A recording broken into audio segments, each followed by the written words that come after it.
అందరికీ నమస్కారం. నేను ట్యాంక్ బండ్ శివ. ఈరోజు ఇంత దూరం రావడానికి కారణం మీరందరే.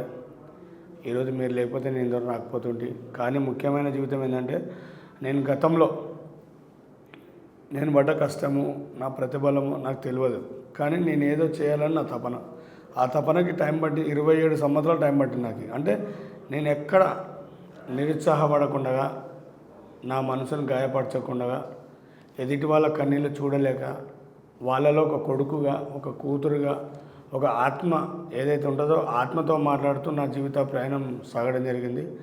అలాగే 27 సంవత్సరాలలో నేను 141 మనిషిని నా ప్రాణాలకు తెగించి నీళ్ళల్లో దూకి కాపాడినా కూడా నన్ను ఎక్కడ నా అంతరాత్మ చాలులే మనకి చాలు అనే మాట లేకుండా ఇంకా చేయాలి, ఏదో చేయాలి అనే తపనలోనే ఇంకా ఉన్న కొడుకులు అంటోని, అన్నలు అంటోని, తమ్ముళ్ళు అంటోని.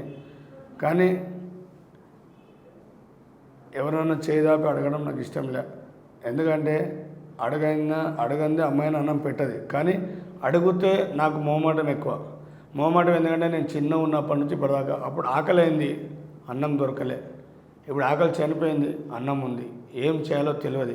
కానీ ప్రజలకు నేను ఏదో ఒక విధానంగా ఈ యొక్క శరీరంతో ఇంకా చేయాలనే తపనతోటే బ్రతుకుతున్నా. దాని ముఖ్యంగా మా భార్య, నా పిల్లలు, మీరందరూ నాకు సపోర్ట్గా నిలబడి ఈరోజు సొసైటీ మొత్తం నన్ను గుర్తుపట్టి నేను ఎక్కడెక్కడనో విదేశాలలో కూడా వేసి వస్తున్నా. కానీ అందరూ అది మీ ఆశీస్సులు. నేను చిన్నగా ఉన్నప్పుడు 6 నెలల బాబు ఒక అనాథగా పెరిగి పెద్దయినా, ఒక హాస్టల్లో ఉన్నా. అయినా కూడా నేను ఎక్కడ వెనుకడుగు వేయకుండా ముందు చూపుతోటి ముందరు పోయినా. ఆ రోజు మొదలుపెట్టిన ప్రయాణం ఈ రోజు వరకు నేను ఎక్కడ ఆపలేదు. కానీ అందులో ఒదిదుడుకులు ఎన్నో జరిగినాయి.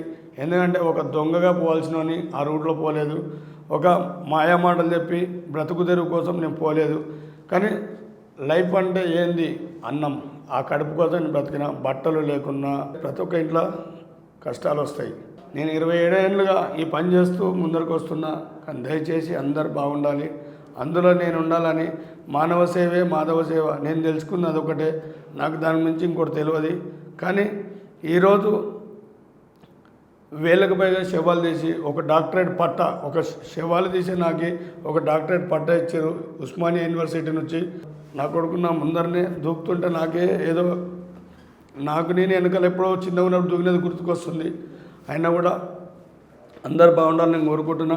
మానవ సేవే మాధవ సేవ. ప్రతి ఒక్కరిని గుర్తించాలి. నేను మళ్ళీ తెలుసుకోవడానికి ఏంటంటే, ఈ అవకాశం నాకు ఇచ్చిన నిర్వి ఆర్ట్స్ ఏదైతే ఉందో హరిప్రసాద్ రెడ్డి గారికి మా మనస్ఫూర్తిగా అభినందన తెలుపుకుంటున్నాను.